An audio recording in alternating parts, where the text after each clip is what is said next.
Oke, semoga sudah terlihat ya. Oke, sambil menunggu mungkin ada beberapa yang masih bergabung ya di Zoom ini. Eh, saya ingin tahu dulu beberapa di antara kalian ini eh, apa bidangnya apa dan ada yang sudah eh, mulai menulis ya untuk submit ke jurnal.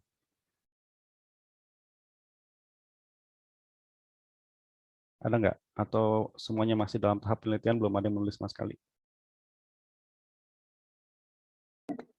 Saya sudah pernah submit proceeding, Pak. Submit proceeding ya. Ya, Bu Dias tadi ya. Baik. Iya, Pak. Ya, ya mudah-mudahan ya dengan adanya pengalaman proceeding ya ataupun memang sudah ada yang pernah menulis sebuah jurnal gitu, mudah-mudahan dengan adanya penjelasan hari ini semakin jelas ya mengenai tahapan-tahapan menulis gitu ya. Nah, ini yang pertama saya jelaskan dulu alur ya bagaimana sebuah paper itu ya mulai dari kita menulis sampai disubmit itu prosesnya seperti apa gitu ya. Nah, yang paling pertama ya sebetulnya sebelum menulis ini ya sebetulnya ada dua tahapan sebelumnya yang sebetulnya tidak perlu saya jelaskan pun itu harus dilakukan gitu. Yang pertama itu penelitian sendiri gitu ya. Dan sebelum penelitian itu ada yang namanya reading ya, atau kita sebutnya critical reading ya, karena tidak hanya sekedar membaca tapi harus kritis gitu ya. Nah, ini dua ya prasyarat yang harus sudah dipenuhi dulu sebelum kita mulai menulis gitu ya. Karena tanpa membaca kita nggak ada yang bisa kita tulis gitu ya. Karena kebanyakan ya ya khususnya orang non native seperti kita gitu ya. Kadang-kadang kita kesulitan memulai menulis gitu ya. Kenapa? Karena memang apa yang kita baca itu tidak menimbulkan eh, rasa kritis ya, tidak menimbulkan motivasi sehingga hati kita tuh berdebu-debu menggebu-gebu gitu ya. Gitu. Kalau kita membaca ya kemudian kita mendapatkan insight-nya, kita mendapatkan inspirasi ya dari apa yang kita baca kita kemudian memunculkan motivasi ya. Itu ketika menulis itu akan lancar sekali gitu ya. Nggak perlu berpikir banyak, itu akan mengalir begitu aja gitu tulisan itu. Makanya yang paling penting dari sebelum menulis itu membaca ya. Jadi bagaimana caranya gitu ya. Ini tiap orang stylenya berbeda-beda ya.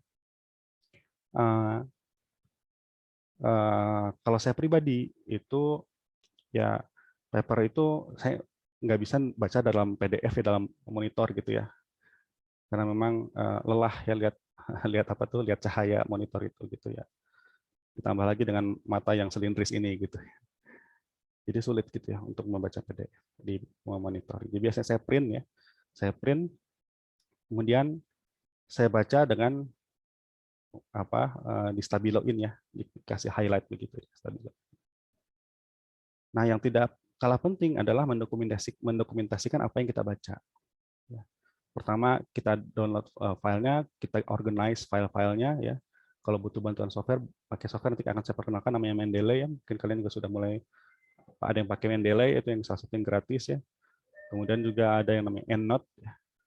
EndNote cuma bayar kalau EndNote ya. Lisensinya tidak gratis gitu ya. Itu ya. Jadi pendokumentasian apa yang dibaca dan file-file itu tuh harus rapih gitu ya. Dikelompok-kelompokkan gitu ya. Dengan Mendeley itu kita bisa mengelompok-kelompokkan apa yang kita baca gitu ya. Nah, ya jadi baca sambil distabiloin gitu ya. Kemudian apa yang kita baca itu harus sampai bukan hanya selewat gitu ya, bukan hanya oh ini itu ya, tapi ya memberikan uh, itu tadi ya, memberikan insight gitu ya. Gitu, memberikan insight sehingga insight itu bisa kita tulis ke logbook kita ya. Kalau saya biasanya punya logbook gitu ya, punya logbook satu project itu satu buku tulis biasa gitu, buku tulis A5 yang biasa dipakai itu ya, itu kita tulis di situ ya. Apapun yang kita dapatkan dari hasil membaca itu kita tuliskan di situ ya. Termasuk kalau ada gambar, itu biasanya gambarnya saya gambar ulang dengan manual tangan gitu, atau kalau memang sulit sekali saya gunting gitu, saya tempel di logbook saya gitu. Ya. Jadi ketika saya butuh eh, mereview lagi atau flashback lagi dengan apa yang saya baca, saya tinggal buka logbook saya gitu. Nggak perlu buka paper lagi gitu ya. Kecuali kita memang butuh detail sampai ke angka-angka dan segala macam, kita baru buka paper lagi gitu ya. Ya, gitu. Apapun yang menjadi pengetahuan baru dalam apa yang ditulis dalam paper itu kita tuliskan gitu. Tidak hanya ilmu baru, tapi juga tentang bagaimana cara mereka menulis, ya, tentang bagaimana mereka membuat analisis, ya, bagaimana cara mereka merepresentasikan sebuah data, ya, karena data itu kan bisa direpresentasikan dalam gambar, tabel, dan lain-lain, gitu. Ya. Semua hal yang kita, oh kenapa ya kok enak ya baca gambarnya ini kok digini itu enak ya gitu ya, mudah dipahami, ya, clear, jelas gitu ya. Nah, itu bisa jadi insight juga gitu ya, bisa jadi temuan atau ilmu wawasan baru buat kita gitu. Ya, dan jangan lupa paper yang sudah di print itu jangan dibuang. Kenapa? Karena udah ada stabilonya ya, atau udah ada coret-coretnya pakai pulpen gitu ya. Itu kan sayang kalau dibuang. Ya, itu didokumentasikan ya. Ya memang butuh modal ya. Ada map gitu ya, map yang ya bebas lah. Kalau di Indonesia itu kan banyaknya map yang dibolong-bolongin itu ya, atau yang kalau saya biasanya beli yang slider ya, bisa buka tutup gitu, atau yang zaman saya SD dulu tuh istilahnya clipping ya, ada yang slidernya itu gitu ya. Itu dikumpulkan gitu ya, dikumpulkan. Jadi suatu saat kalau butuh baca detail lagi, apalagi nanti kalau sudah publish 2 atau 3 paper, ingin menulis sebuah paper review gitu ya, itu jadinya enak sekali gitu ya. Jadinya kalau bagi saya indikasi kita sudah membaca dengan komprehensif, membaca tentang baik gitu ya. Kita tuh sampai hafal gitu ya, sampai hafal judul papernya itu apa, siapa yang nulis, dan isinya itu apa itu sampai hafal gitu. Bahkan dari ratusan atau ribuan dari paper yang kita baca, kita tuh hafal gitu. Ya. Walaupun nggak hafal secara detail, tapi kita tahu gitu. Ketika kita butuh info yang apa, kita langsung ting gitu ya, langsung. Oh, paper yang itu tahun sekian, ya, ditulis oleh siapa gitu. Ya, jadi itu pertama ya. Harus bisa membaca dulu dengan penuh uh, apa criticism gitu ya.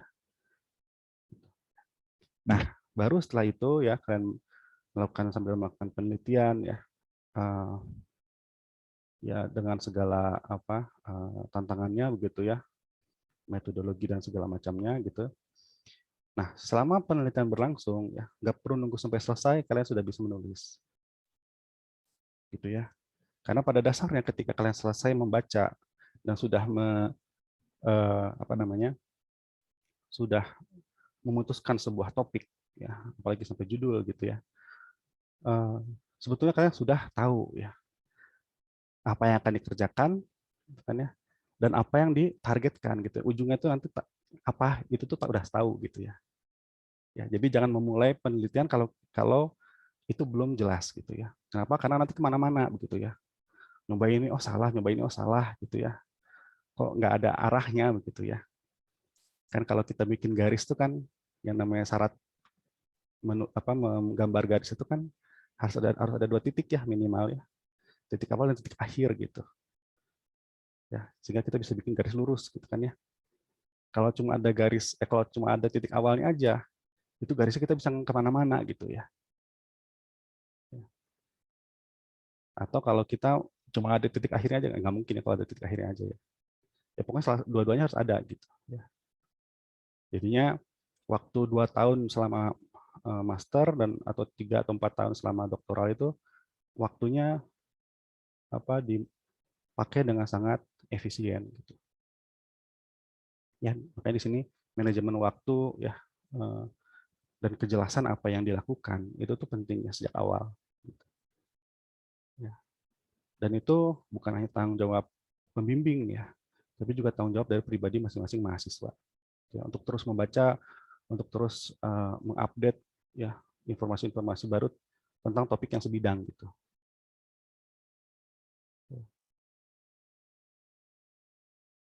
Ya, karena biasanya kalau pembimbing itu kan apalagi kalau yang sudah senior begitu ya, kan itu hidup di zaman dulu gitu ya, apa yang ada di wawasannya, keilmuannya adalah yang di zaman dulu gitu ya, ketika rajin-rajinnya membaca gitu. Nah ini sekarang gitu ya, saatnya lah Anda gitu ya untuk mengupdate terus informasi itu gitu ya, dengan membaca paper-paper terbaru. Oke ya, jadi itu ya, ada 2 prasyarat yang memang harus dipenuhi dulu sebelum menulis ya.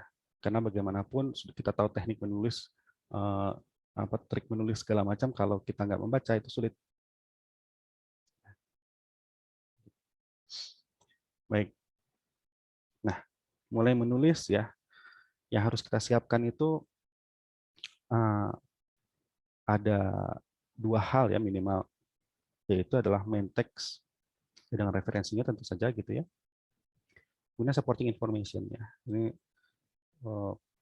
hampir semua paper yang terbit ini pasti ada supporting information-nya gitu. Jadi nggak semua data kita tumpahkan ke dalam main text ya, karena nanti terlalu banyak orang jenuh membacanya gitu ya. Figure-figure ini juga nggak kalah penting, apalagi di bidang kita ya, material science, kimia, fisika begitu ya. Tuntutan gambar bagus ini menjadi tinggi gitu ya tuntutannya. Karena jurnal-jurnal, editor-editor pengennya semua gambar itu warna-warni, ya, bagus gitu ya. Dan sekarang bahkan ada bisnis ini ya, bisnis membuat gambar gitu ya. Penerbit-penerbit sekarang seperti Elsevier dan segala macam itu membuka bisnis itu gitu, bisnis jasa membuat gambar gitu. Dan bahkan kalau kalau submit paper ke Nature ya, itu figure itu setelah manuskrip kita di-accept ya, itu figure itu harus diedit lagi ya. Jadi dari acceptance sampai ke publish itu lumayan lama ya, bisa sebulan 2 bulan baru terbit gitu ya setelah acceptance itu. Kenapa ya? Karena semua figure itu ada standarnya gitu dari Nature itu. Diminta ini diganti, fontnya diganti, apa yang diganti ya. Akhirnya betul-betul beda dengan gambar awalnya begitu ya. Dan bahkan ada tawarannya gitu di situ tuh ya dari editor tuh ya. Kalau butuh bantuan untuk edit gambar gitu bisa menggunakan jasa ini jasa itu gitu ya. Menjadi bisnis gitu. Nah, kemudian juga harus menyiapkan cover letter ya. Tapi cover letter ini bisa ditulis oleh corresponding autornya ya, yaitu autor yang mensubmit papernya ya. Biasanya pembimbing ya yang mensubmit ya. Kalau memang pembimbingnya membolehkan kalian sendiri yang mensubmit ya silahkan gitu ya. Nah, ini membutuhkan cover letter ya, yang ya ditulis ya pada editornya gitu ya, dengan memberikan justifikasi kenapa paper ini layak untuk dipublikasikan di jurnal tersebut gitu ya. Ya biasanya memang corresponding atau submitting author ini cukup berperan ya. Jadi memang biasanya begitu ya, yang mensubmit itu adalah orang di antara author yang ada gitu ya, itu dipilih yang paling memang yang paling prominent gitu di bidangnya gitu ya, yang paling menonjol di bidangnya. Ya itu mengenai pertama menulis ya. Gitu. Nah, kemudian submit ya. Ketika submit ke dalam sistem pun gitu ya, ini banyak yang harus diisi ya, informasi penulis ya, kemudian kita pun bisa merekomendasikan siapa reviewer yang kita pengen gitu ya. Biasanya bisa sampai 5 nama ya, 5 nama bisa kita masukkan di situ. Bisa kita rekomendasikan reviewer yang memang ahli di bidang tersebut gitu. Tentu saja kita submit manuskripnya ya. Kemudian pilihlah jurnal yang bereputasi baik ya, sesuai dengan society, dan topik papernya. Nah, setelah disubmit ini akan ditelaah oleh chief editor ya. Chief editor akan membaca minimal abstrak dan conclusion-nya. Karena chief editor itu kan setiap harinya menerima ratusan mungkin ribuan judul ya yang masuk ke jurnal dia gitu ya. Jadinya tidak punya banyak waktu untuk membaca keseluruhannya gitu. Makanya abstrak dan conclusion ini jadi penting sekali gitu ya. Karena chief editor utamanya akan melihat dari situ. Nah, chief editor kalau merasa ini scoop yang cocok dengan scoop jurnalnya gitu, papernya itu cocok dengan scoop jurnalnya, dan terlihat dari judulnya itu mungkin adalah topik-topik yang sedang hangat gitu ya, itu mungkin oleh chief editor akan diteruskan kepada associate editor. Ya, tapi kalau dirasa oleh chief editor itu papernya nggak cocok dengan scoop jurnalnya gitu ya, itu mungkin akan langsung ditolak ya sama chief editor. Ya. Nah, itu kalau dalam kasus diteruskan ke associate editor ya. Nanti associate editor itu akan membaca lagi papernya gitu ya, tapi akan lebih eh, lebih detail gitu ya. Akan melihat pendahuluannya juga ya, melihat hasil-hasilnya gitu ya. Baru nanti associate editor akan meng-assign reviewer gitu ya. Biasanya minimal 2 orang ya reviewer itu yang di-assign ya oleh editor ya. Tapi ya beberapa waktu terakhir kalau di jurnal-jurnal SCVR bisa sampai 5 ya. 5 reviewer ya yang di-assign gitu ya. Nah, dari satu dari 2 atau 3 orang reviewer yang di-assign oleh associate editor ya, itu mungkin salah satunya berasal dari apa yang kita rekomendasikan gitu ya. Kita kan tadi kan di atas merekomendasikan beberapa orang reviewer. Ya. Salah satunya mungkin berasal dari sini gitu. Ya, jika memang dirasa oleh editor ya cocok sebagai reviewer begitu ya. Makanya memang di sini itu penting ya kita mempunyai relasi, punya networking ya, yaitu peer ya, rekan-rekan sebidang begitu ya, yang reputasi internasional begitu ya, orang-orang di luar negeri gitu yang memang menonjol di bidangnya. Gitu. Ya, ini proses review ini biasanya paling cepat sebulan ya kalau di ACS tuh atau RSC ya, itu sekitar 1 bulan, paling lama 2 bulan gitu ya. Baru ada bisa diminta revisi atau bisa langsung decision. Ya. Gitu. Ya. Kalau diminta revisi, ya setelah revisi nanti tanya jawab dengan reviewernya, kemudian nanti ada decision gitu ya. Tapi kalau hasil review langsung di decide oleh editornya ya, entah ditolak ataupun langsung diterima as is gitu ya, tanpa ada revisi juga bisa gitu ya.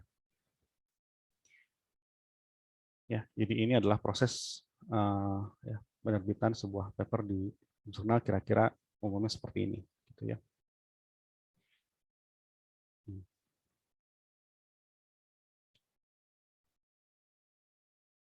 Ya.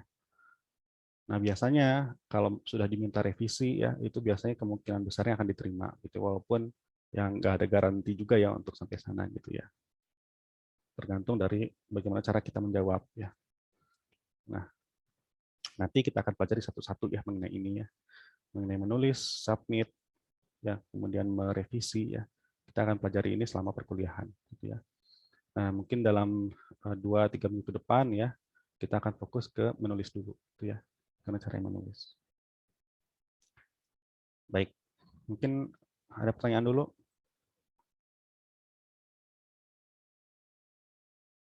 Tidak ada. Oke. Iya Pak, ada Pak. Oh ya. Iya Pak. Ya, oke. Joti Pak. Oh ya, Joti, silakan Joti. Iya Pak, terkait dengan reviewer Pak. Ya. Bagaimana sih Pak requirement untuk kita memilih reviewer gitu? Apakah yang memang itu yang benar-benar expert atau memang yang kita baca paper kan ada yang misalnya hasilnya itu deket-deket di kita begitu ya? Ya, ya. Atau orang-orang yang maksudnya yang nggak begitu expert gitu. Nah itu bagaimana ya Pak? Ya, ya bagus sekali pertanyaannya ya Joti. Jadi hal yang serupa pun pernah saya tanyakan ke profesor saya waktu saya S3 ya di Jepang. Profesor saya tuh nanya ya sebenarnya nanya ke saya, Haris kamu ada rekomendasi reviewer enggak? Wah banyak saya ini expert nih saya udah punya listnya saya bilang gitu kan. Ya kalau expert memang banyak apa tapi jawabannya saya tuh lucu ya, jawaban profesor tuh lucu ya. Ya, expert tuh banyak kata dia itu. Saya juga tahu kata dia gitu kan. Tapi yang berteman sama kita kan nggak semuanya kata dia gitu ya. Ya makanya jadi kata profesor saya tuh merekomendasikan reviewer itu selain expert juga harus teman kita gitu ya. Karena kita kan merekomendasikan gitu ya. Jadi pastikan yang akan baik sama kita gitu. Ya makanya pentingnya networking itu di situ gitu. Ya. Jadi ya memang kalau kembali lagi ke pertanyaannya Joti, ya memang kalau ingin betul-betul direview dengan sangat baik, pilih yang expert gitu, semuanya yang expert gitu ya. Itu akan dievaluasi mungkin dengan baik begitu ya. Tapi kita kan reviewer itu kan banyak ya, tidak hanya satu orang gitu ya. Makanya profesor saya itu selalu bilang pastikan satu tuh yang ada di pihak kita gitu. Gitu karena yang satu dua orang yang lainnya itu mungkin akan mengopos kita gitu ya. Kalau semuanya mengopos ya editor nggak punya pilihan lain kecuali mereject begitu ya. Karena kan hasil evaluasi dari reviewer itu akan sangat dipertimbangkan oleh editor. Kalau semua reviewernya menyatakan negatif dengan paper kita, ya editor pun akan negatif gitu. Tapi kalau ada satu atau dua begitu yang kira-kira berpihak atau positif dengan paper kita, itu akan dipertimbangkan oleh editor gitu. Ya, memang susah gampang ya merekomendasikan reviewer ini ya. Kalau kita punya banyak relasi ya mudah ya gitu. Masalahnya kita terkendala dengan itu gitu ya. Makanya memang penting ya relasi ini gitu. Salah satu caranya ya dengan kita banyak mengikuti conference ya, ataupun pembimbing kita ya yang punya relasi mungkin lebih banyak dibanding kita gitu ya, itu juga sangat penting. Ya. Nanti di slide bawah juga akan saya ceritakan ya tentang bagaimana relasi antara reviewer dengan author ini gitu ya. Akan saya perlihatkan salah satu ini pengalaman nyata saya begitu ya. Jadi kita akan lihat.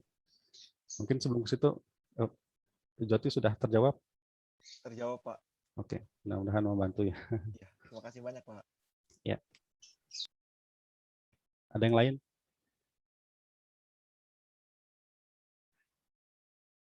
Oke, saya teruskan ya. Kita akan fokus dulu pada menulis ya.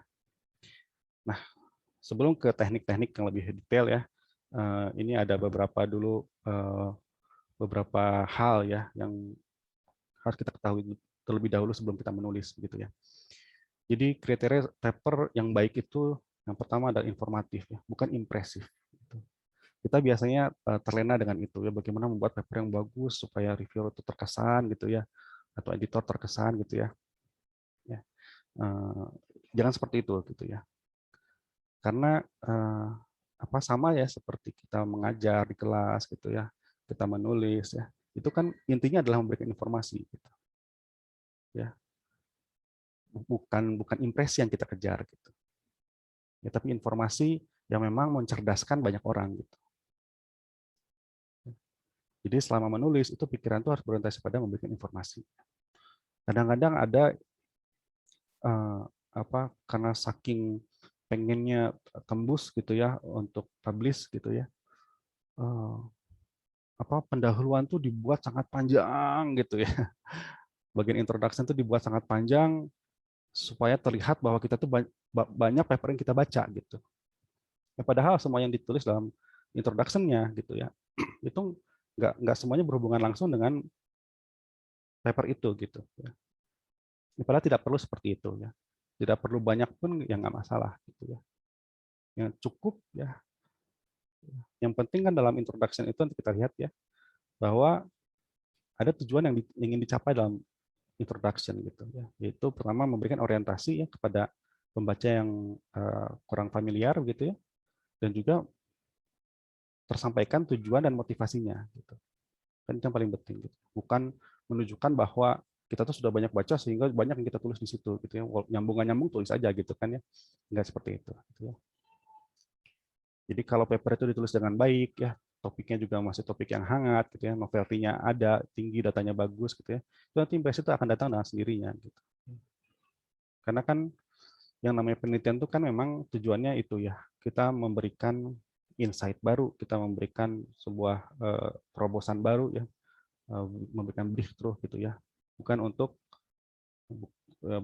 mendapatkan impresi atau bukan untuk mendapatkan Nobel Prize, bukan untuk mendapatkan prize-prize yang lain gitu ya. Itu kan hanya side effect aja gitu. Gitu ya. Nah, yang kedua adalah highly readable ya. Dia harus clear, accurate dan ringkas gitu ya.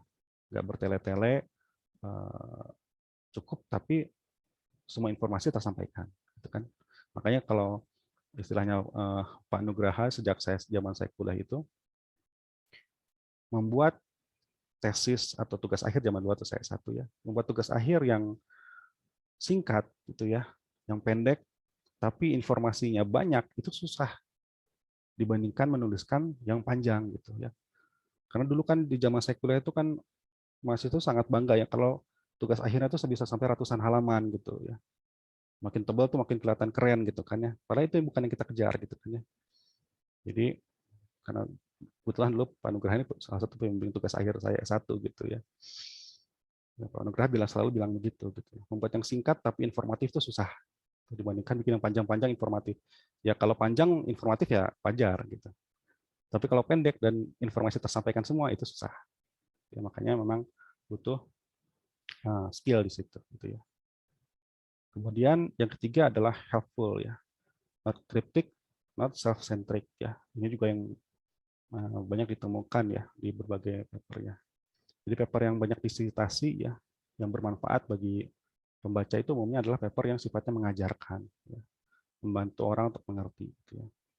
Kalau apa kriptik atau self-centric ya itu banyak isi paper itu nanti kalian kalau baca paper itu ada akan apa mengetahui ya bahwa kalau paper itu self-centric itu banyak yang mengklaim gitu ya, banyak yang mengklaim tentang apa yang dia lakukan gitu. Ya. Tapi nggak begitu peduli dengan paper itu jelas nggak membuat pembaca mengerti nggak gitu. Ya, itu ada yang kadang-kadang seperti itu. Gitu ya. Ya.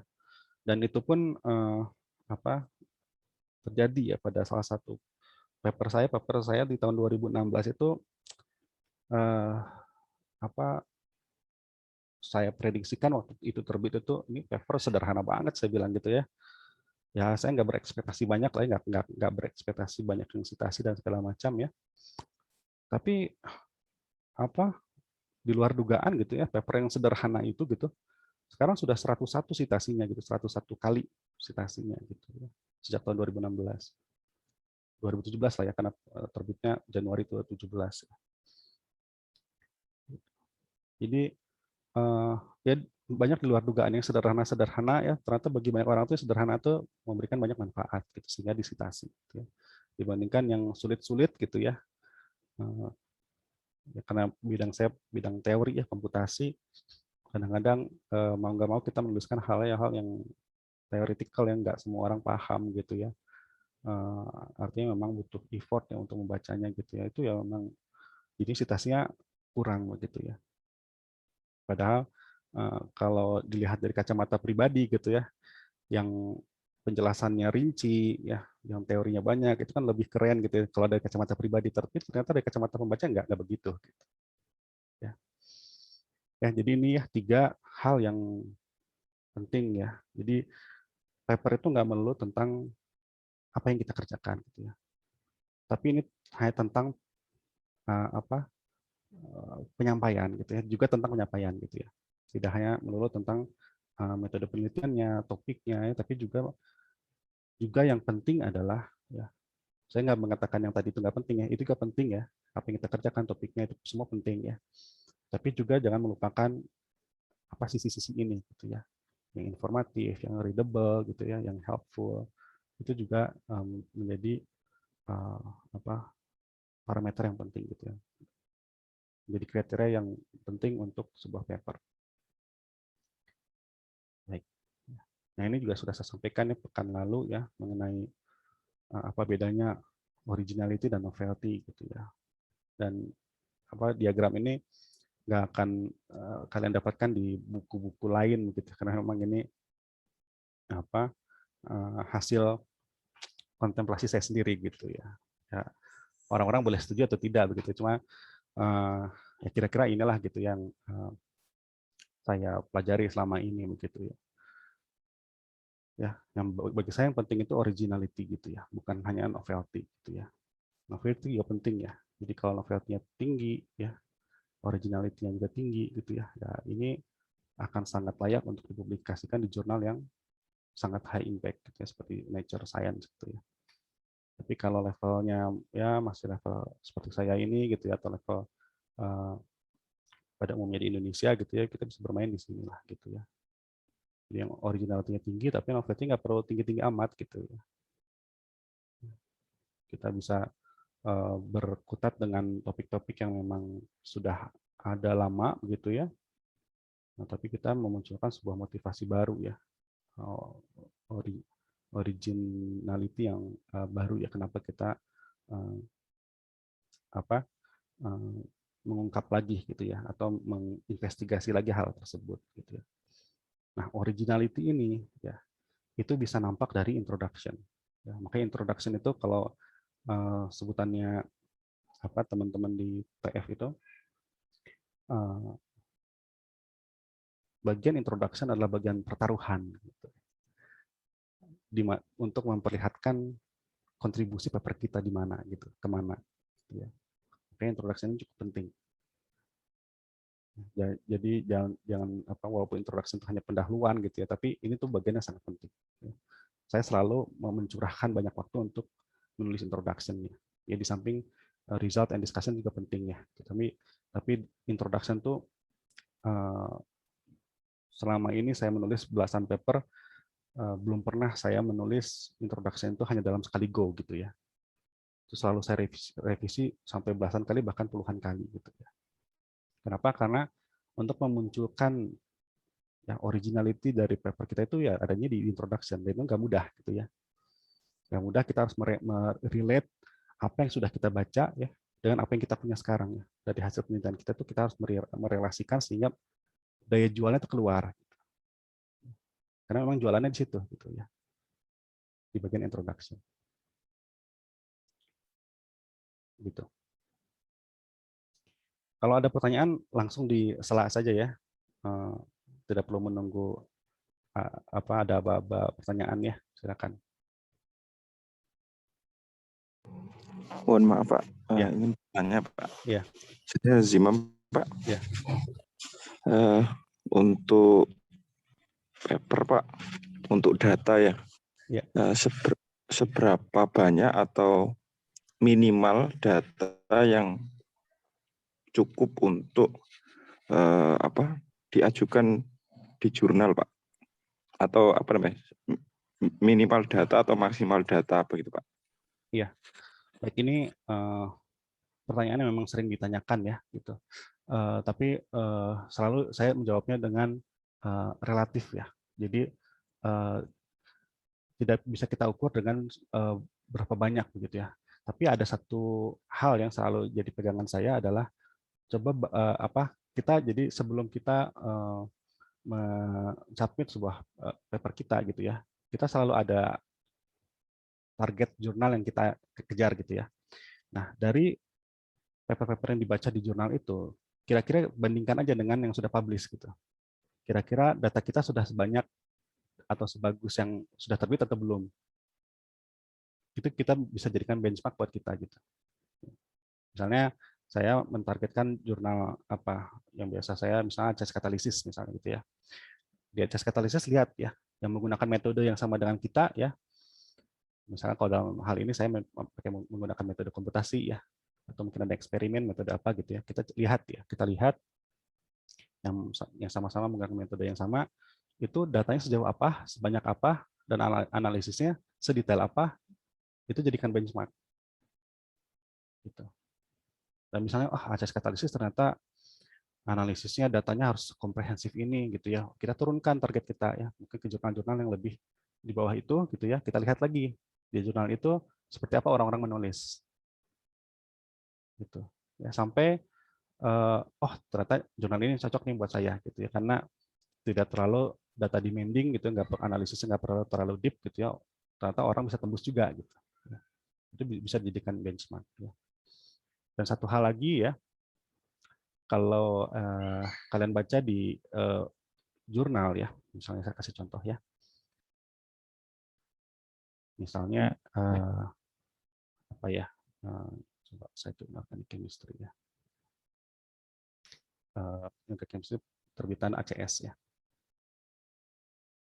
ya ini nampak ya browser saya ya, aduh, Iya Pak.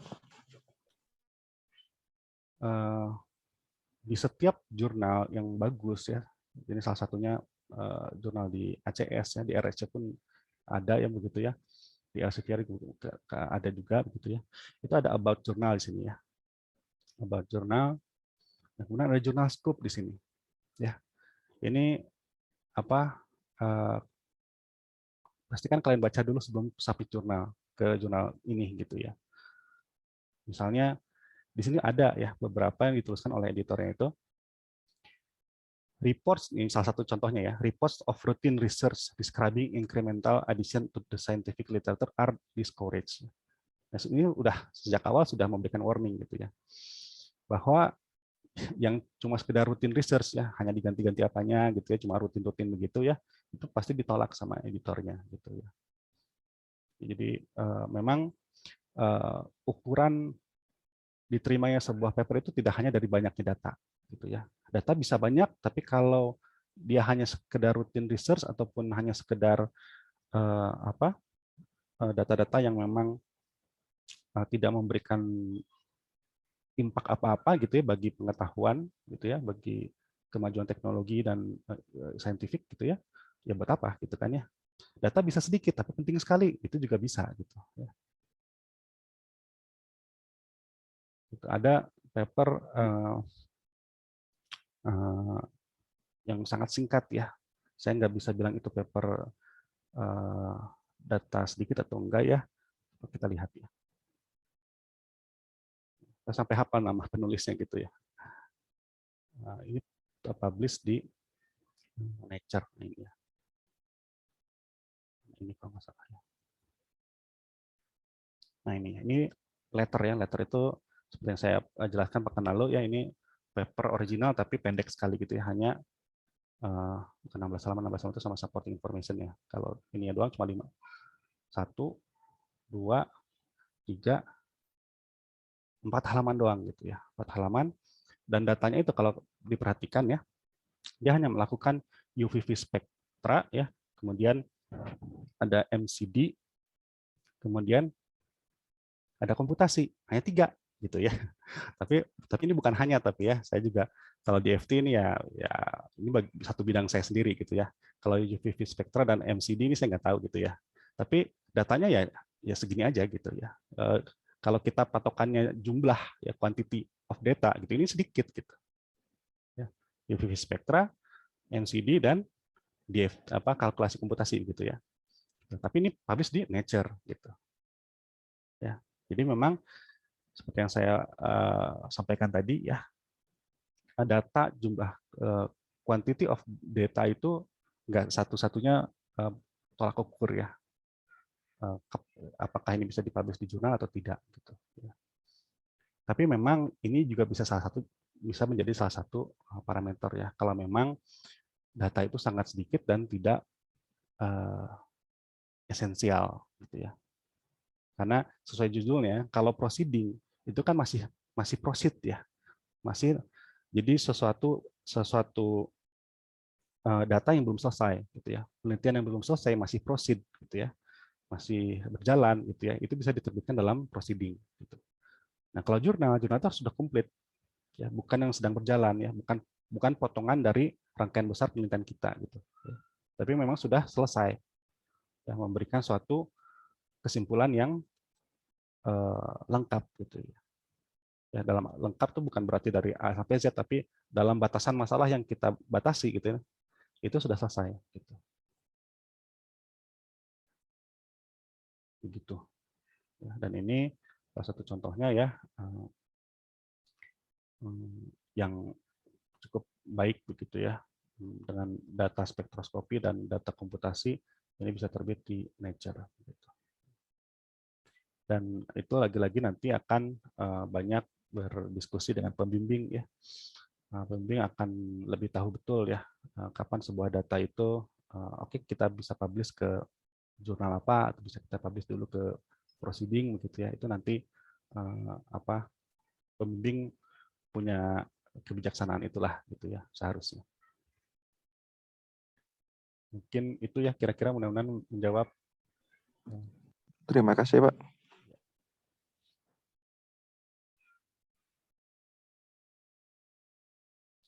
Baik, kita lanjut ya. Nah, kalau memang originality atau motivation ini penting ya, nah apa kriterianya ya bahwa paper itu dikatakan highly motivated ya atau high originality gitu ya.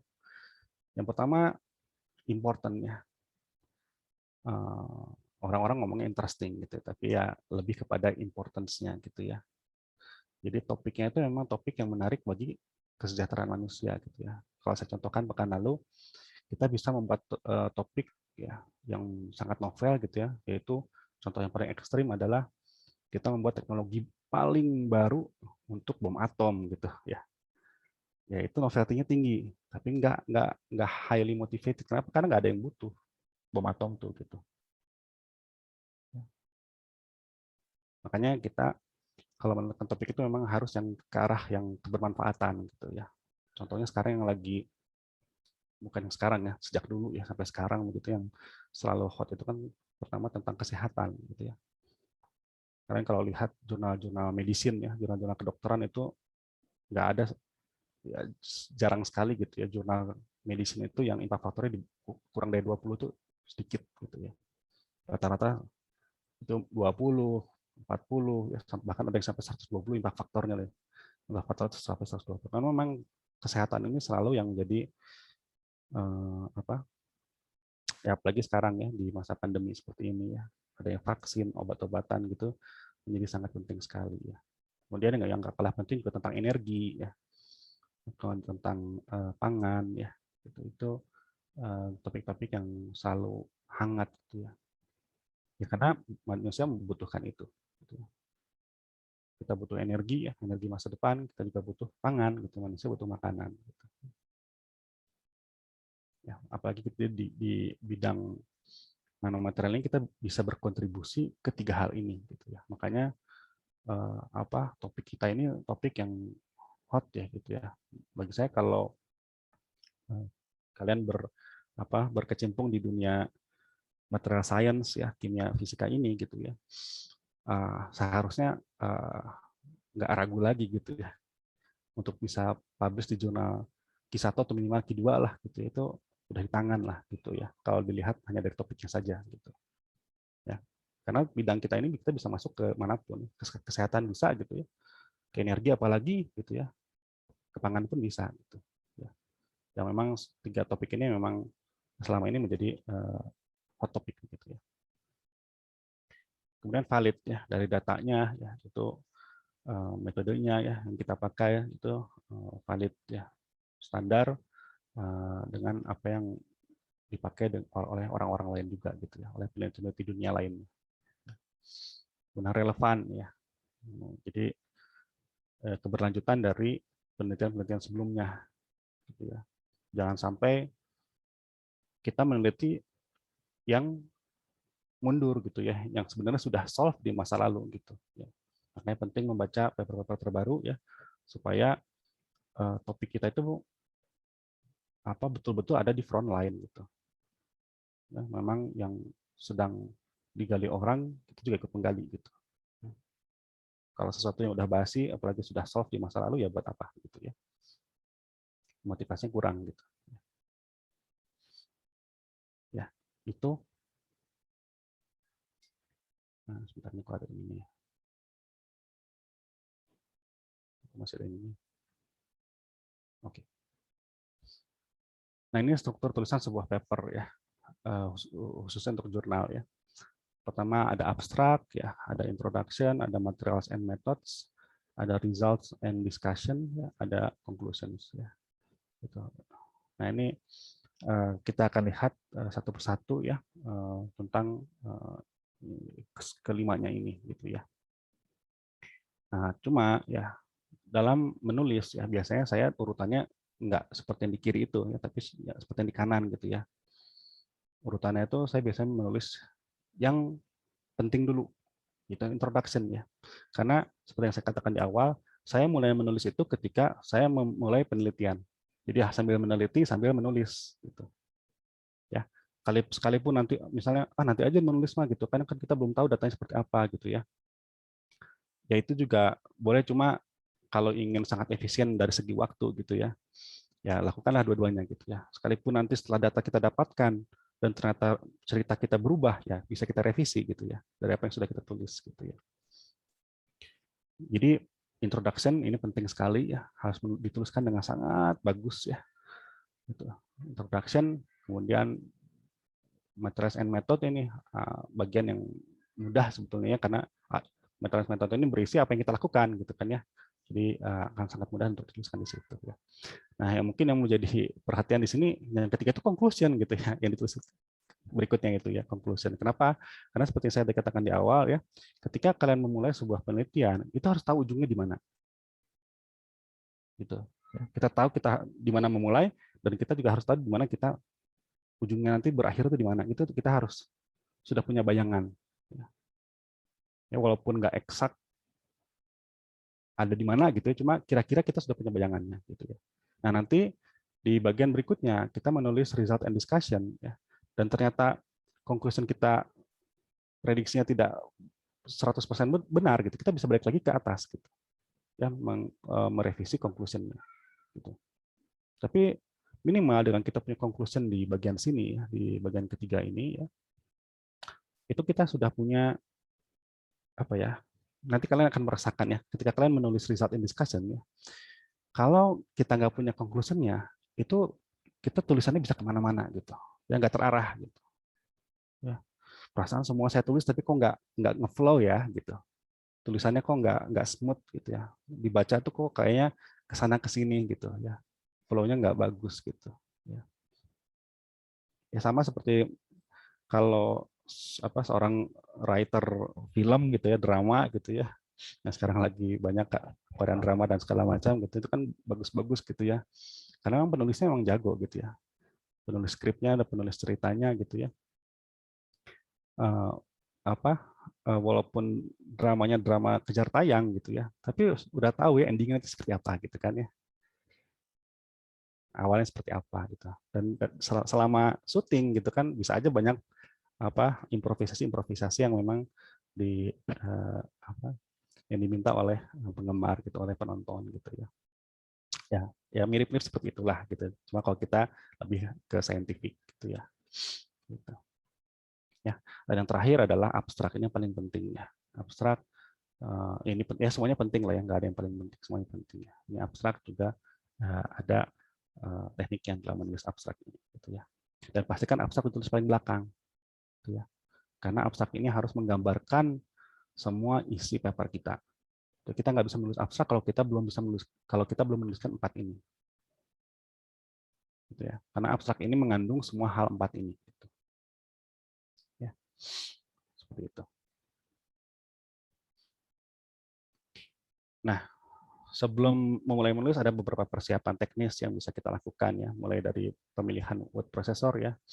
Zaman dulu sih zaman LaTeX, orang-orang menggunakan LaTeX, tapi dengan berjalannya waktu ya Microsoft Word juga semakin bagus ya, saya lihat ya, untuk menulis persamaan dan sebagainya macamnya udah semakin bagus ya. Bahkan saya sekarang juga udah jarang sekali menggunakan LaTeX ya. Sekarang sudah full beralih ke Microsoft Word gitu ya. Kemudian ada reference manager, ada EndNote dan Mendeley yang tadi saya perlihatkan ya, Mendeley. Kemudian ada template ya, template papernya yang bisa kita download dari jurnalnya gitu ya. Ada yang one column style, ada yang two column style ya, tergantung dari jurnalnya gitu ya. Ya, contohnya tadi inorganic chemistry ya. di inorganic chemistry itu ada nggak ya di sini ya? Author guidelines ya, ada di sini. Nah ini ya. Jadi preparing and submitting manuscript using LaTeX ya. Ada juga yang menggunakan Word ya, di mana ya? Nah ini dokumen templates ya. Ada author guidelines, ini harus dibaca ya, author guidelines-nya ya. Kemudian apa yang diminta gitu ya. Itu harus dibaca dulu gitu ya, biar nggak ada yang terlewat ya. Ini ya, ada yang untuk Mac, ada yang untuk Windows, ya bisa di buka gitu ya. Ini contoh saja ya, saya buka.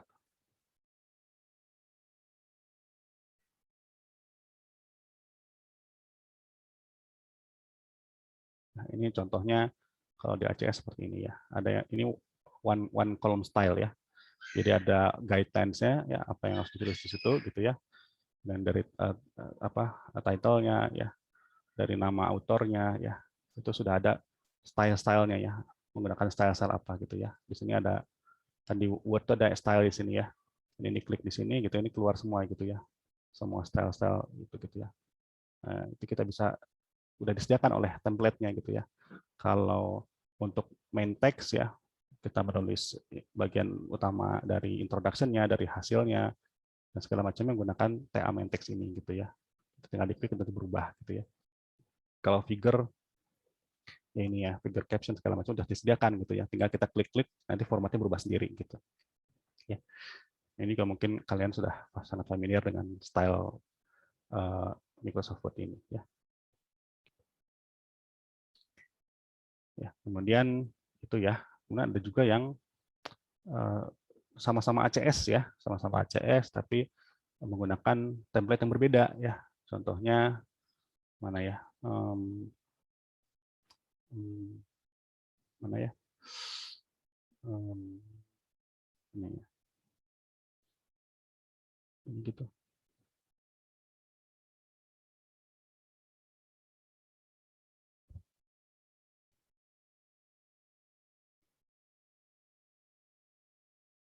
Nah ini ya, ini sama-sama dari publisher yang sama ACS ya, tapi untuk beberapa jurnal ada yang meminta langsung to column style seperti ini. Ya. Kalau memang diminta seperti ini ya gimana lagi ya, kita ikuti saja gitu. Ya. Gitu. Ya. Ini template ya, kemudian penggunaan Mendeley ya. Mendeley ini sangat mudah digunakan ya kalau kita punya misalnya ada paper yang kita ingin baca gitu ya. Misalnya saya klik gitu ya. Karena ini gitu ya. Ini hanya dengan ini tombol Mendeley di sini ya gitu. Ini bisa kita import ya semua informasi-informasinya ya.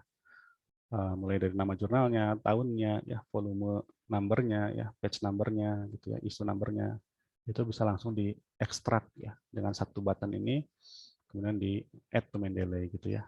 Nanti informasinya akan nyampe ke sini gitu ya. Contohnya ini gitu ya. Ini book section ya, lainnya. Nah ini contohnya ya. Nama jurnalnya, tahunnya, volumenya, isunya, page numbernya semua ada di sini sampai judulnya gitu ya, nama autorsnya itu akan terekstrak masuk ke sini gitu ya. Dan kalau ada akses ke jurnalnya, ini PDF-nya pun akan ikutan di-download gitu ya. Itu. Jadi ketika nanti kalian membuat referensi itu mudah sekali gitu ya. Hanya tinggal ini di sini ya, reference ya. Kemudian pilih insert citation gitu ya. Kita pilih stylenya apa ya. Mau Journal of Catalysis, Inorganic Chemistry ya. Itu kalian bisa download gitu ya. Style-style. Jadi kita menulis paper itu kita hanya pusing dengan kontennya aja gitu, nggak perlu pusing dengan urutan nomor citasinya, ya bagaimana style citasinya gitu ya, biar diurus sama software aja lah gitu. Ya, jadi enaknya punya reference manager itu. Gitu ya. Ya kalau saya sih sejak dulu pakainya Mendeley ya, karena EndNote harus beli gitu ya, dan cukup mahal harganya. Ya, tapi nggak tahu yang versi student kayaknya lebih murah ya EndNote ya. Tapi karena udah kebiasaan Mendeley, saya pakai Mendeley terus. Gitu. Baik, itu ya. Saya lanjutkan. Nah, ini Mendeley ya.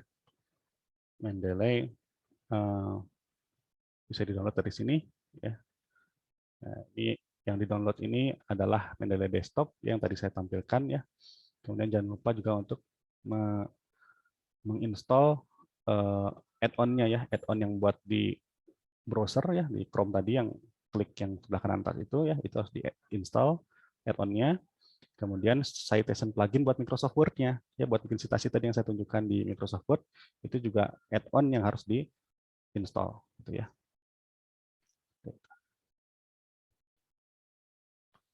Oke. Sampai situ mungkin ada pertanyaan dulu.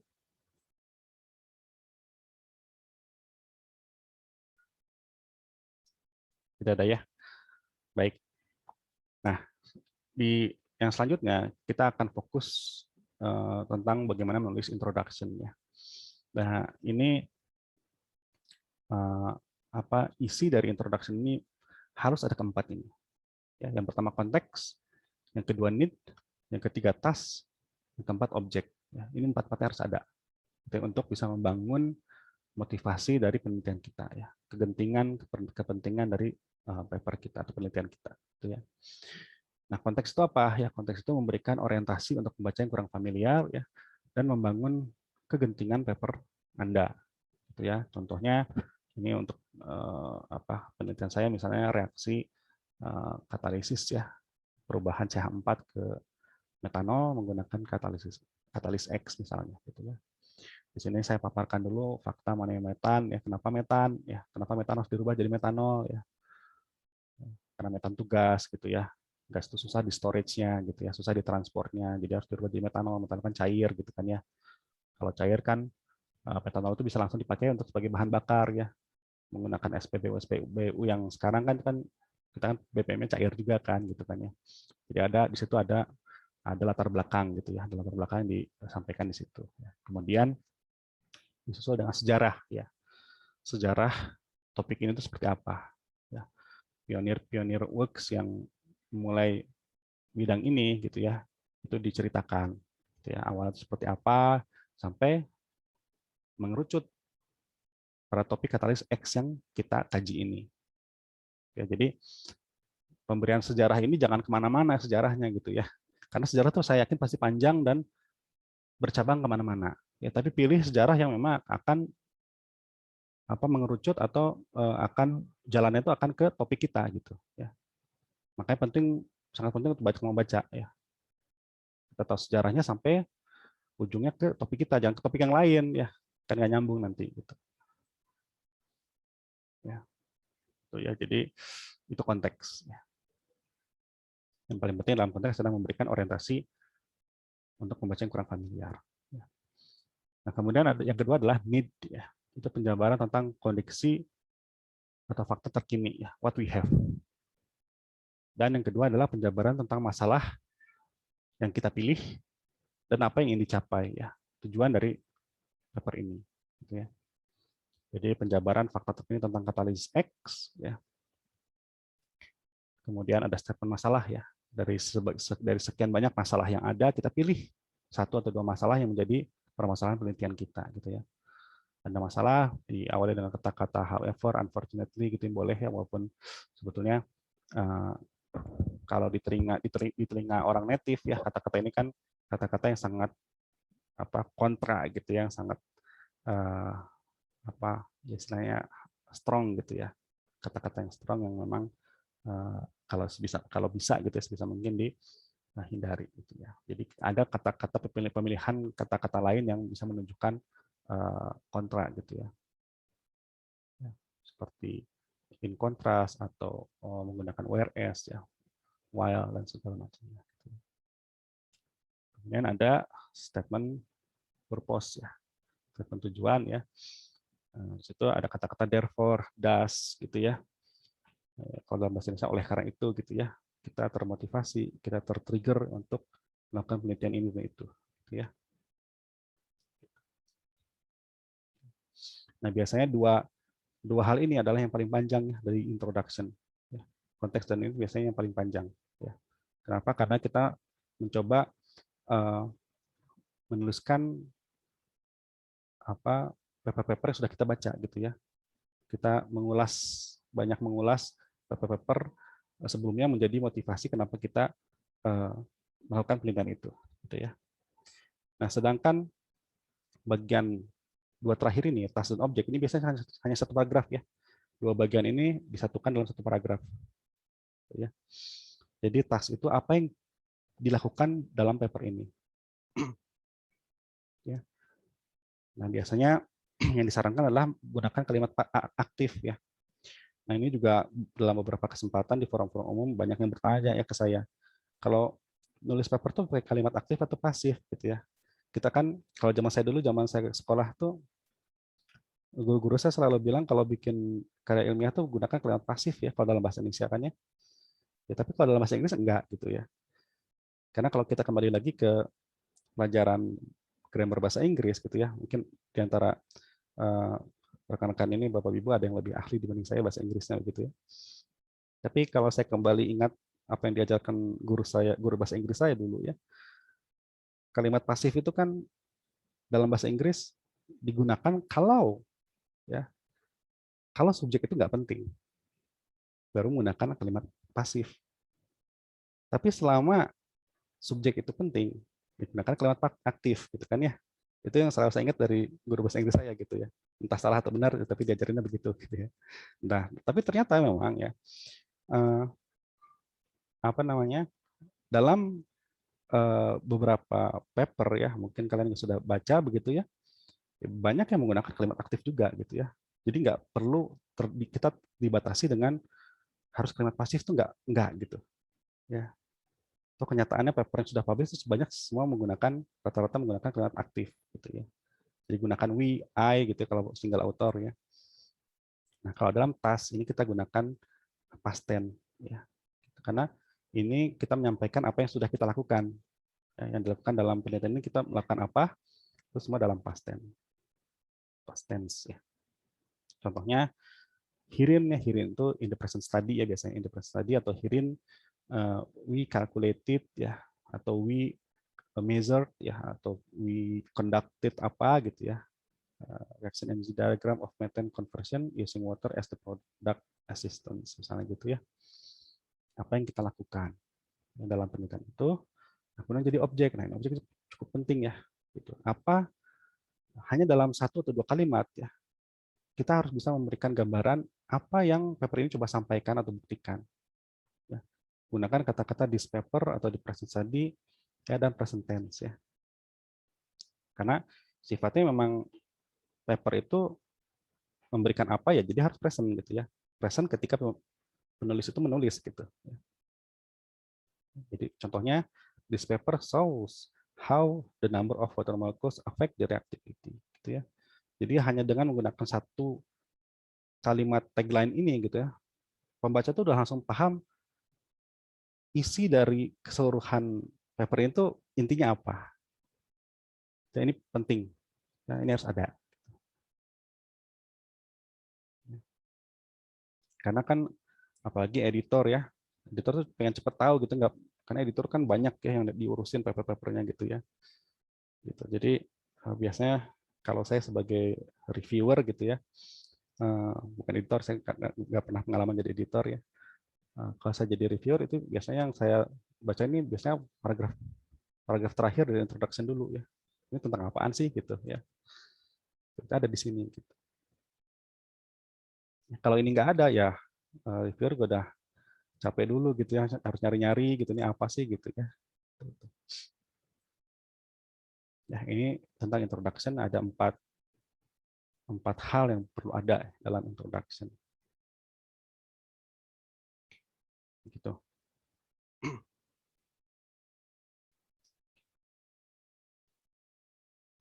Nah ini ya ada contoh ya. Kadang-kadang ya terutama bagi yang pemula ya, baru memulai sebuah topik penelitian baru yang sebelumnya belum pernah diteliti gitu ya oleh diri sendiri gitu maksudnya ya. ini adalah topik baru bagi saya gitu misalnya gitu ya, itu sulit ya untuk memulai menulis itu. Dari mana saya harus mulai itu kadang-kadang sulit ya. Itu makanya tipsnya di sini yang mungkin yang saya bisa berikan adalah jangan memulai menulis satu kalimat utuh ya, tapi tulislah kalimat-kalimat singkat ya yang menjadi ide utama paragraf tersebut ya. Jadi pokoknya semua kalimat bebas ya, mau pakai bahasa Indonesia, bahasa Sunda, atau bahasa Inggris langsung gitu juga boleh ya. Tapi nggak perlu dipusingkan dengan grammarnya, nggak perlu dipusingkan dengan pemilihan kosakatanya ya. Pokoknya tuliskan apa yang harus ada di paragraf itu, tuliskan dulu dalam bentuk poin gitu ya. Supaya apa? Supaya nggak lupa. Kadang-kadang kita saking fokusnya dengan grammarnya, saking fokus dengan macam-macamnya gitu yang nggak penting gitu ya, akhirnya yang penting itu terlupa gitu. Jadi itu ya, ide utamanya itu tuliskan dulu ya dalam kalimat bebas yang singkat aja gitu, yang sederhana. Nah kemudian ide utama itu diberikan poin-poin lagi di bawahnya ya, yang bisa mengantarkan atau mensupport mengembangkan ide utama itu. Gitu ya. Gunakan kata-kata sendiri ya, dapatkan ide dari banyak membaca dan mengorganisasi dengan baik ya. Jadi ide ya, ini sekali lagi membaca ini sangat penting ya, tapi tidak hanya sekedar membaca biasa, tapi harus dengan critical reading gitu istilahnya ya, dan mengorganisasinya dengan baik ya. Seperti yang tadi saya katakan di awal ya, mengorganisasi file-file yang kita baca, mengorganisasi ilmu-ilmu baru atau wawasan baru yang kita dapatkan dari hasil membaca itu penting. Ya. Karena nanti begitu kalian menulis ya, kalau sudah terorganisir dengan baik dalam logbook kita atau dalam kepala kita ya, itu akan mengalir dengan sendirinya kok gitu. Nggak perlu kita cari-cari atau bahkan copy paste gitu dari paper sebelumnya gitu ya, disama-samain ya. Introduction-nya kan sebenarnya introduction itu gitu-gitu aja ya kalau dalam satu bidang itu kan ya. Tapi kita nggak boleh copy paste ya. Nanti masuknya ke plagiarism. Ya. Nggak boleh copy paste, jadi harus kita punya ide sendiri gitu ya. Makanya penting ketika kalian menuliskan introduction terutama ya, itu jangan lihat paper orang lain lagi. Ya. Kalau saya tinggal lihat logbook saya gitu ya. Apa yang sudah saya baca, saya tuliskan di logbook dengan kata-kata sendiri, ya itu yang saya pakai buat menuliskan introduction. Gitu. Jangan lihat lagi paper yang udah terbit itu, nanti khawatirnya kita menjiplak kata-kata yang sama. Gitu. Nah, ini contohnya ya. Yang dot-dot yang di paling ujung kiri ini adalah ide utama ya. Ide utamanya adalah gas metana sulit untuk ditransport sehingga perlu dirubah menjadi cair ya. Nah, kemudian supporting sentence-nya ada 3 ya. Yaitu ada satu teknologi yang bisa mengkonversi metana ya, tapi mahal ya, perlu suhu tinggi gitu ya. Kemudian tampilkan data termodinamika ya tentang kemungkinannya terjadi reaksi ini gitu ya. Perubahan gas metana menjadi metanol itu secara termodinamika memungkinkan atau tidak gitu ya. Itu diberikan di situ gitu ya. Jika memang mungkin ya memungkinkan secara termodinamika, bagaimana caranya ya, seperti apa literatur sudah berkembang gitu ya. Ya hal-hal seperti ini aja kita tuliskan dulu poin-poin ini. Ini paragraf pertama segini. Ya. Kemudian paragraf kedua dan seterusnya gitu ya. Atau paragraf yang ya biasa kalau introduction itu kan minimal sekitar 3 paragraf ya minimal gitu ya. Paragraf pertama itu tentang konteks, paragraf kedua itu tentang need, paragraf ketiga itu task dan objek. Gitu. Ini minimal gitu ya. Boleh lebih gitu. Ya, misalnya konteks dibagi 2 paragraf, need dibagi 2 paragraf, udah 4 gitu ya. Ini 1 paragraf. Ya. Gitu. Mungkin ada pertanyaan dulu.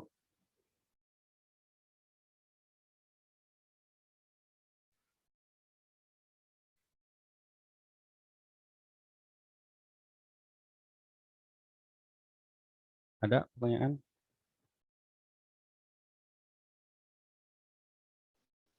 Tidak, Pak. Aman. Oke.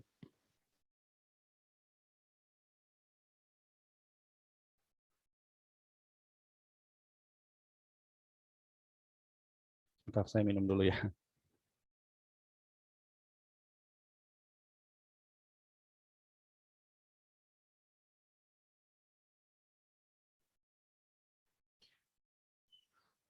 Oke, kita lanjutkan. Nah, penggunaan tenses yang tepat gitu ya. Ini akan saya ulang-ulang ya slide ini ya selama nanti menjelaskan introduction, result and discussion dan segala macamnya gitu ya. Nah, di bagian introduction-nya hanya ada 2 atau 3 ya. Ada 3 tenses yang digunakan gitu. Yang pertama adalah simple present ya. Kemudian present perfect atau simple past ya. Simple past itu untuk yang bagian mana? Yang tadi ya.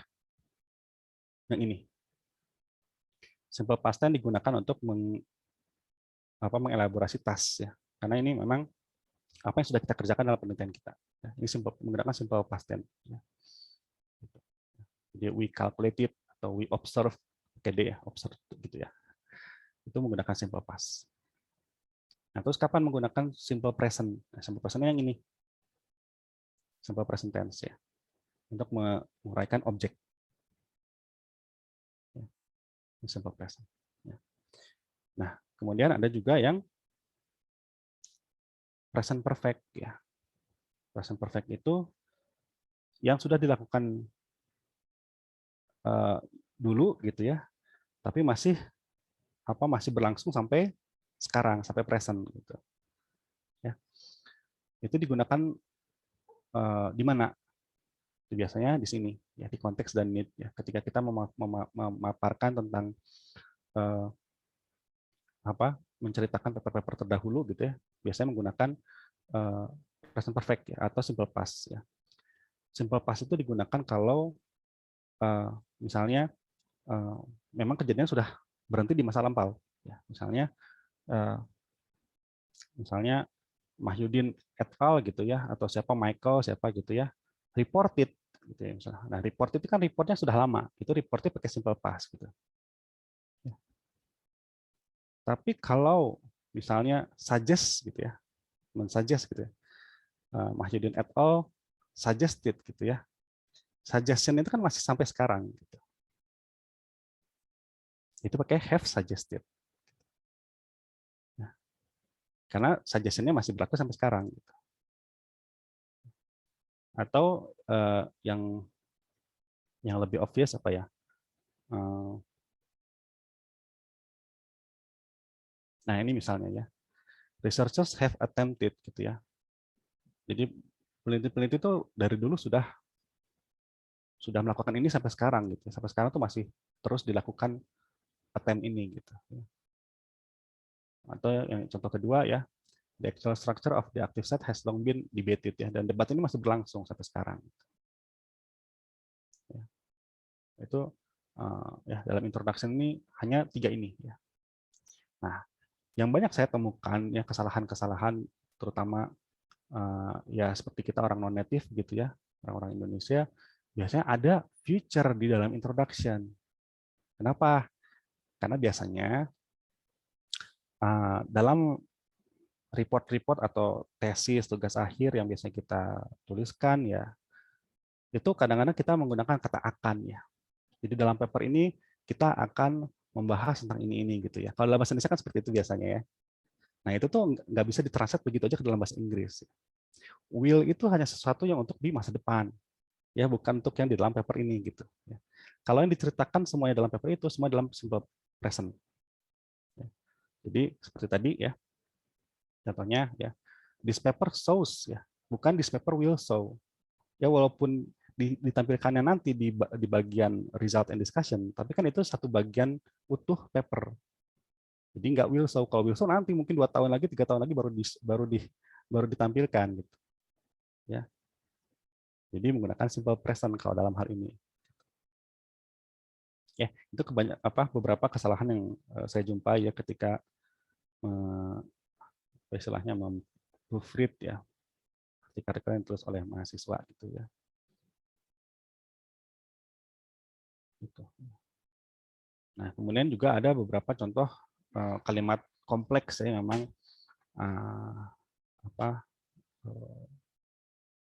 agak tricky begitu ya. Contohnya ini ya, di tahun 1905, ya ini contoh aja ya, saya juga nggak tahu ya Einstein atau bukan gitu ya.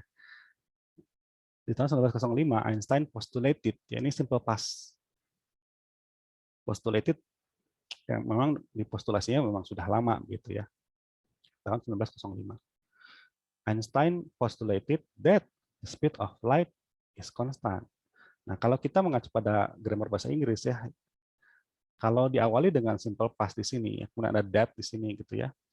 Ini harusnya kalau mau konsisten ini juga harus was ya, pakai simple past. The speed of light was constant gitu. Karena di sininya juga simple past gitu.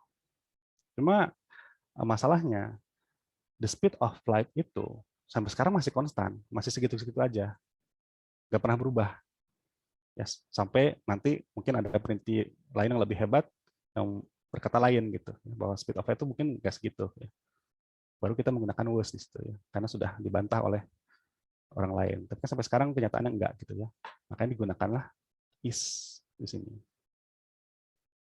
Yang simple present itu juga untuk mendescribe general truth gitu ya, atau atemporal fact ya. Ini salah satunya contohnya gitu ya. Speed of light itu kan general truth ya. Jadi selalu menggunakan simple present.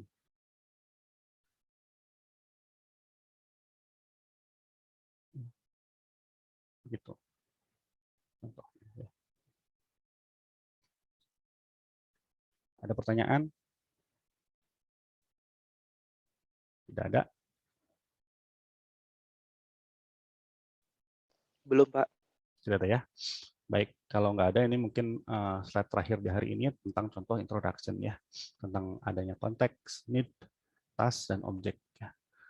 Konteks ya, ini contohnya ya di sini datanya siapa yang nulis saya ngambil aja dari sumber gitu ya, memberikan orientasi ya, adanya with approximately 243 million cases ya, attributed death reported globally in 2009. Ini kan menceritakan sejarah ya, sejarah malaria gitu ya. Itu dijelaskan sampai sini gitu ya. Malaria itu apa? Di sini berujung pada Plasmodium falciparum causes most mortality gitu ya in children between age of 5 gitu ya. Itu Plasmodium vivax most morbidity additionally represent as a reservoir of latent infection that hampers current control and future elimination effort ya. Jadi di sini sudah mengerucut ya, bahwa yang akan dibahas itu adalah ini ya, Plasmodium vivax gitu ya. Nah, dari Plasmodium vivax ini yang kita punya ya, kita di sini adalah semua ya, semua peneliti dunia yang dipunyai itu apa ya. Dari literatur kita temukan bahwa non-new class of anti-malaria has been introduced into clinical practice in 1996 gitu ya, because of intrinsic bla bla bla segala macam gitu ya. Nah, mengerucut lagi ini kan sampai 96, kemudian sekarang today ya, atau kalian bisa menggunakan recently gitu ya. Recently the last class of widely efficacious drugs, artemisis, is being compromised by apa ini tadi, Plasmodium falciparum gitu ya, combination gitu ya. Dan ini sudah yang tadinya lama tahun 96, sekarang ke today, ke recently gitu ya.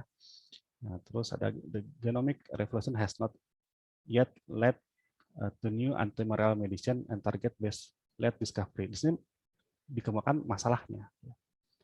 Jadi sudah sampai today pun ya, itu tetap masih ada masalahnya. Ini dikemukakan di kalimat ini. Ya. Tanpa menggunakan kata-kata however, tanpa menggunakan kata-kata unfortunately, ini orang bisa melihat bahwa ini adalah bagian masalahnya.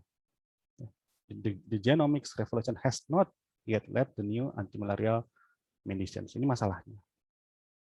Nah, dari masalah ini apa yang kita tuju? Apa yang kita pengen? To secure this property in all chemical starting points of new antimalarial leads. Nah, ini kita pengen ya. Ada to-nya di sini. Ya, dimulai dengan kata-kata to. Untuk apa? Untuk ini adalah yang kita, ini tujuan kita. Terus ada task-nya. We have tested ya. Di sini dia menggunakan have ya. Tapi ya ini boleh juga pakai have gitu ya. Kadang-kadang di sini ada perdebatan ya untuk menggunakan tenses yang tepat untuk task itu apa gitu ya. Tapi kalau hasil dari beberapa saya membaca gitu ya, itu biasanya lebih banyak menggunakan simple present ketimbang menggunakan present perfect ini seperti ini. Jadi biasanya menggunakan we tested the approximately 2 million compounds library used for high throughput screening bla bla bla gitu ya. Dengan ada objeknya terakhir ya. This paper describes 13,533 compounds confirmed to inhibit parasite growth by more than 80% at 2 millimol concentration. Jadi ya seperti ini contohnya. Contoh yang paling straight dan satu paragraf gitu ya. Pada realitinya kan nggak seperti ini ya. Ini mungkin bisa panjang sekali gitu ya. Ini juga mungkin bisa panjang sekali gitu ya. Tapi bagian tas dan objek ini selalu singkat ya. Biasanya disatukan dalam satu paragraf gitu ya. Nah, ini contohnya ya yang paling simple gitu ya. Dan bagian konteks dan ini boleh panjang tapi jangan terlalu panjang sehingga orang jenuh ya. Jangan semua dikeluarin ya. Apa yang kita baca, apa yang kita ini jangan semua dikeluarin ya. Pilih yang penting-penting aja gitu ya. Memang membantu meningkatkan motivasi penelitian paper ini gitu.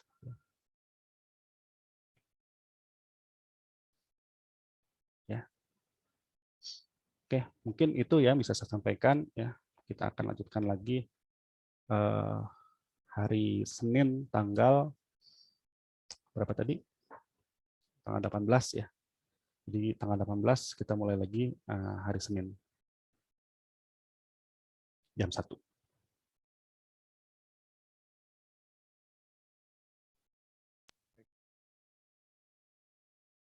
Ada pertanyaan?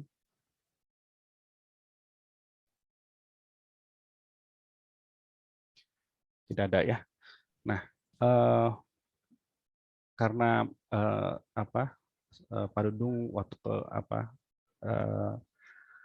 waktu di awal semester itu berdiskusi dengan saya, kita pengennya luaran dari kuliah ini adalah membantu kalian menuliskan paper gitu ya. Jadi dan kita juga nggak ada UTS ya, nggak ada UTS, nggak ada UAS. Untuk penilaian ini akan berupa tugas ya. Tugasnya apa? Tugasnya adalah membuat introduction. Yang tugas pertama ya. Nanti kita akan terus berlanjut menulis materials method, menulis abstrak dan sebagainya gitu ya. Cuma introduction ini adalah yang paling penting ya, yang bisa kalian tulis bahkan mulai dari sekarang gitu ya. Nah, itu nanti tugas pertama kalian, tolong dikumpulkan introduction. Kalau memang sudah ada penelitian yang sudah di decide gitu ya, dan apalagi kalau sudah mulai dikerjakan gitu ya. Nah, tidak hanya menulis introduction-nya, tapi tolong dipilah-pilah mana konteks, mana need, mana task, mana objek itu dikasih keterangannya seperti ini ya. Dikasih gitu ya. Nah, makanya ingin saya tanya dulu, apakah ada di antara peserta kelas ini yang memang belum ada topik penelitian? Ada nggak?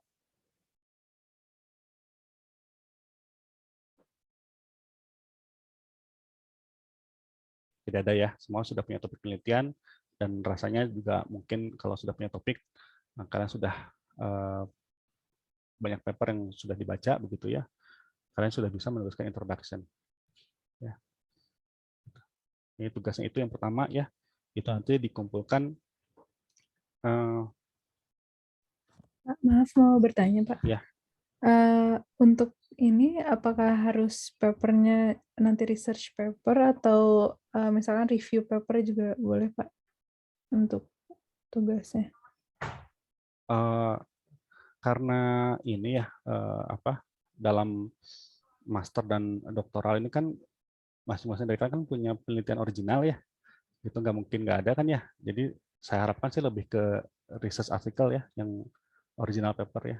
Iya Pak. Tapi tidak harus misalkan pure tesisnya semua kan ya Pak? Maksudnya bisa yang enggak. Jadi ini hanya dalam rangka latihan gitu ya, untuk membantu menuliskan jurnal. Nggak perlu semuanya, nggak apa-apa ya. Yang paling penting nanti yang akan saya nilai adalah tempat ini ada. Ya, keempat ini ada, kalian tahu mana yang bagian konteks, mana bagian need dan sebagainya, dan penggunaan itu ya, penggunaan apa tenses yang tepat, dan jangan lupa citasinya. Ya, citasinya dikasih nomor segala macam ya. Oke, siap Pak. Terima kasih.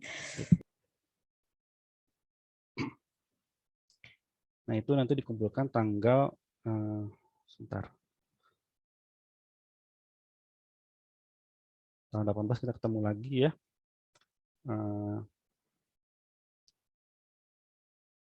Tanggal 25 kira-kira bisa ya, masih ada 3 minggu ya. Enggak sih, 2 mingguan ya gitu. Ya, atau tanggal 1 deh ya, biar kalian punya banyak waktu ya, tanggal 1 November ya. Tanggal 1 November dikumpulkan bagian introduction. Ya, nanti setelah dikumpulkan apa kita akan bahas ya dari situ. Jadi tanggal 1 November dikumpulkan tugas pertama yaitu menulis introduction beserta keterangan-keterangan ininya. Baik, jika tidak ada Iya Pak, ya halo. terkait dengan ini Pak, persensi untuk yang S3 itu kan mata kuliahnya berbeda ya Pak. Itu belum muncul di SIX begitu. Saya sudah coba hubungi Pak Nugraha tapi belum ada balasan. Ya, kemarin juga saya sudah sampaikan ini ke Pak Nugraha. Cuma memang kata Pak Nugraha mungkin yang punya kendali membuka presensi itu Pak Dudung. Nah, nanti deh saya coba kontak juga Pak Dudung ya, tolong dibukakan atau nanti saya minta Pak Nugraha saya dimasukkan juga ke yang kuliah S3 ya. Nanti kuliah yang awal sampai pertengahan semester ini nanti saya isikan semua ya. Yang mahasiswa S3 saya isikan hadir semua gitu ya. Oke, nanti saya konsultasi dengan Pak Nugraha ya. Bagaimana baiknya? Karena Pak Dudung khawatir masih sulit ya untuk bekerja gitu ya, karena masih pemulihan gitu. Baik, terima kasih ini remindernya. Baik, terima kasih banyak Pak. Baik, jika memang sudah tidak ada lagi yang ingin disampaikan, ditanyakan. Pak mau tanya Pak. Ya. Untuk recording nanti apakah Bapak akan share Pak ini? Oh ya, boleh nanti